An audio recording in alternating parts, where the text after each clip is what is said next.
Middle east में अमेरिकी फौज, खुदा की कसम एक भी खबर मेरे मन की नहीं है कि मैं अपने मन से कुछ बता रहा हूं, और कमाल यह है कि दुश्मन के अखबारों से बता रहा हूं। लीजिए द न्यूयॉर्क टाइम्स क्या छापा है इस दुश्मन के ही अखबार ने कि ईरान के अटैक के डर से अमेरिका की फौज मिडिल ईस्ट में रिमोटली काम कर रही है। बता देता हूं रिमोटली का क्या मतलब अमेरिका के बेस इतने डैमेज हुए हैं मोहतरम हजरात कि वहां रहकर काम नहीं कर रहे हैं फौजी, छुप कर मोबाइल के जरिए या ऑनलाइन काम कर रहे हैं, एक्टिविटी ऑनलाइन कर रहे हैं। जो भी बेस पर कोई नहीं है, सब पहाड़ के पीछे छुपे हुए हैं। समझ रहे हैं आप? ये भगोड़े हाँ छुप कर काम कर रहे हैं। मैंने तो नहीं बोला, ये अखबार में लिखा है अमेरिका के। और याद रखिएगा ट्रंप कुछ और कह रहा है। ससुरा जो उस टाइम कहता है 15 मिनट बाद झूठा साबित हो जाता है, ज्यादा टाइम नहीं लगता है। जैसे मैंने अमेरिका के अखबार का दिखा दिया कि अमेरिका का अखबार कह रहा है कि भाई खौफ में है, अमेरिका की फौज डर में है। लेकिन डोनाल्ड ट्रंप क्या कह रहा है ये देखिए। डोनाल्ड ट्रंप पिछले 12 घंटे से हर जगह एक ही स्टेटमेंट दे रहा है कि ईरान डरा हुआ है, वो हबड़ तबड़ हमसे डील करना चाहते हैं। हजरात इससे पहले पूरी रात मैंने अपडेट दिया है आपको, पूरी रात, और हर वीडियो में सबूत दिया है मैंने कि IRGC किस तरह से अमेरिका की फौज को पकड़ के पीट रही है और डोनाल्ड ट्रंप पर कितना प्रेशर है। अब यह कह रहा है फिर से कि ईरान डरा हुआ है, हमने उनको मिटा दिया है, उनकी फौज तबाह कर दी है, उनकी ताकत खत्म कर दी है। अब सिंपल सी बात है हजरात, अगर किसी ने किसी की ताकत को खत्म कर दिया तो ये तो देखने वाले बताएंगे ना कि कौन कमजोर पड़ा है। अरे जंग में तुम हो तो तुम तो कहोगे ही, तुम तो कह रहा था अमेरिका कि F-18 हिट नहीं हुआ है। ईरान ने दूसरे एंगल से वीडियो जारी कर दिया जिसमें F-18 का विंग, जो उसका पर है, पर विंग, वो हिट हुआ है, टूटता हुआ दिखा भी है। पिछली वीडियो में मैं दिखा चुका हूं और सबसे पहले दिखाया था आपको मैंने। ठीक, तो डोनाल्ड ट्रंप लगा हुआ है। एक पॉलिसी होती है कि एक झूठ को इतनी बार बोलो, बार बार बोलो और जोर से बोलो ताकि वो झूठ सच लगने लगे।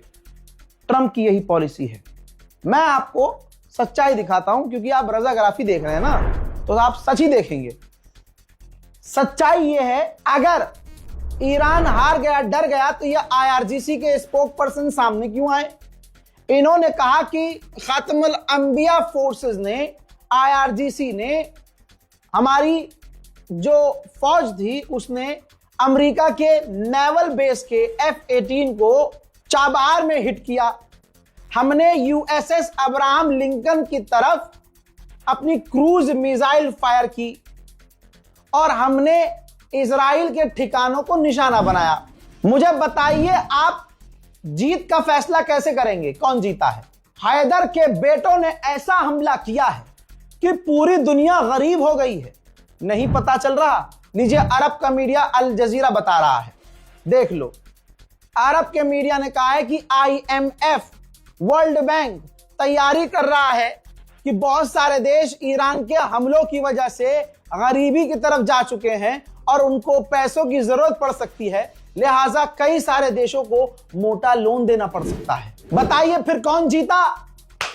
बताओ कौन जीता? अगर दिमाग में जरा सा भी समझदारी, माफ कीजिएगा, अगर दिमाग है इस ऊपर वाले खोपड़े में। आगे सुनिए, डोनाल्ड ट्रंप कह रहा है कि ईरान हार गया है। तो यह रिपोर्ट देखो, अगर ईरान हार गया है तो डोनाल्ड ट्रंप की ही टीम तैयारी क्यों कर रही है कि ईरान ने जो कहा था कि तेल, क्रूड ऑयल $200 पर बैरल पहुंचेगा, तैयारी कर रही है अमेरिका की टीम, डोनाल्ड ट्रंप की टीम, गवर्नमेंट तैयारी कर रही है कि तेल के दाम $200 पर बैरल। जब जनाबे खामनाई की शहादत हुई थी तभी IRGC ने ऐलान कर दिया था कि $200 पर बैरल अब तेल पहुंचेगा, पूरी दुनिया को धुआं धुआं कर देंगे और जो भी अमेरिका की तरफ से आएगा जो उसका हिमायती होगा पहले उसे ठोकेंगे। बताइए फिर कौन जीता? जीत कौन रहा है भाई? पूरी रात सऊदी अरब, बहरीन, कुवैत ने जानकारियां दी कि भाई हम पर हमले हुए हैं, हम पर हमले हुए हैं।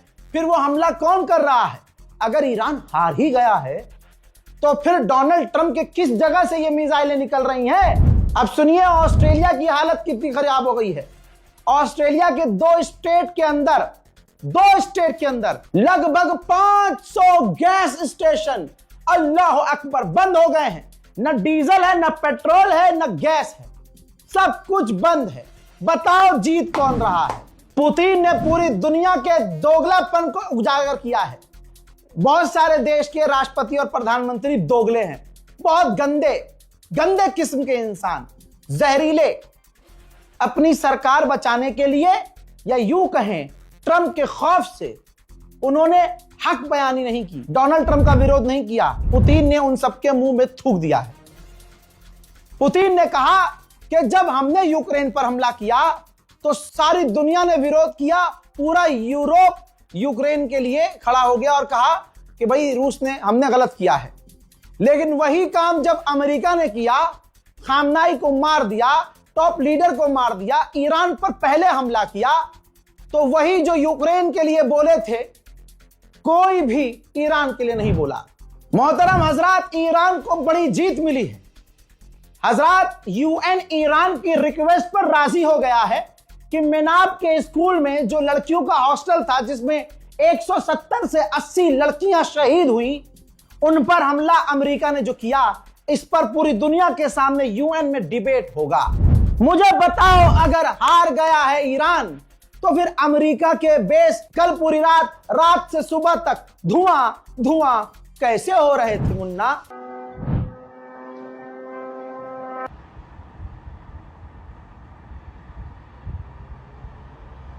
मिडिल ईस्ट का एक बड़ा अखबार, उसने बताया है कि ईरान की जंग की स्ट्रेटेजी सीधी यह है कि शांति लाएंगे हमला करके। समझ रहे हैं? यानी ये वही कहावत हो गई, लातों के भूत बातों से नहीं मानते।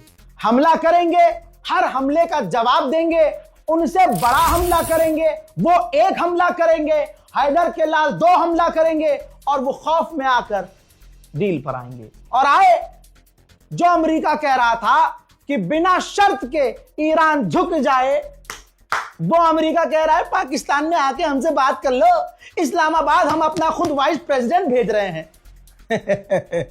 फादरलैंड और दादरलैंड दोनों एक साथ ठोक दिए गए हैं। हजरात, स्पेन पहले मिडिल ईस्ट से गैस और तेल लेता था, ज्यादातर गैस लेता था मिडिल ईस्ट से।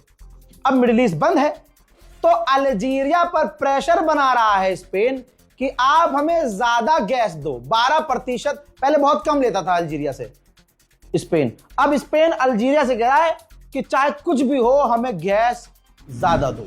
हजरात, ईरान तो बहुत दूर की बात है, हिजबुल्लाह पर रोज हमला करके भी मामला ठीक नहीं हो पा रहा है। हिजबुल्लाह के फिर से रॉकेट इजराइल की तरफ आए हैं, जिन्हें इजराइल ने रोका है।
וואי, איפה יש אזעקות?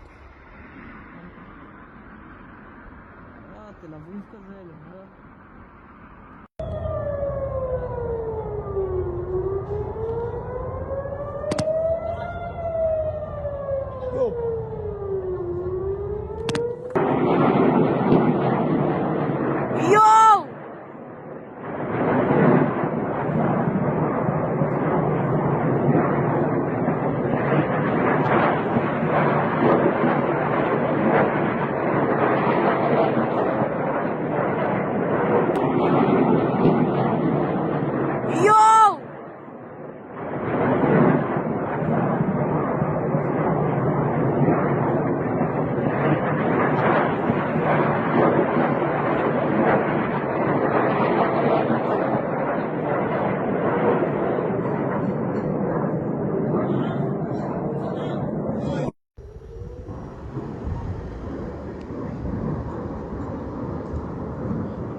मोहतरम हजरात, ये हाथी किधर बैठेगा वो सारी बात की बात है, लेकिन वो कितना बेवकूफ इंसान होगा जो डोनाल्ड ट्रंप की बात मान रहा होगा।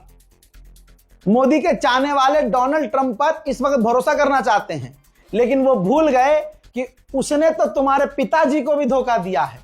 इस वक्त सबसे बुरी हालत उन्हीं की है, अंधभक्तों की। जिसको ताऊ बनाया, उनके ताऊ ने ताऊ बनकर मोदी जी का अपमान किया। जिसको फादरलैंड बोल के आए, पता चला बाद में अंधभक्तों के तो वो तो गाय खाता है भाई, माता गाय माता खाता है। अच्छा, आपने एक चीज नोटिस की, गोदी मीडिया ईरान नहीं गया, गोदी मीडिया पहुंचा है इजराइल। और इजराइल के अंदर ऐसे रैंडम आप वीडियो देखेंगे इंस्टाग्राम पर, फेसबुक पे, तो इजराइल में भारतीय लोग वीडियो बना रहे हैं और भारतीय कई बुरी तरह से घायल हुए हैं।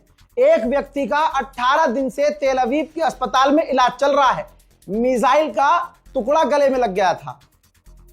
ठीक, भारत के लोगों के साथ कितना बड़ा सीन हुआ। अभी कुछ महीने पहले इजराइल ने ऐलान किया कि हम भारत से लोगों को लेके जाएंगे काम के लिए। अब भाई यहां लंबी लंबी कतारें लग गई थी, आपको याद होगा, लंबी लंबी।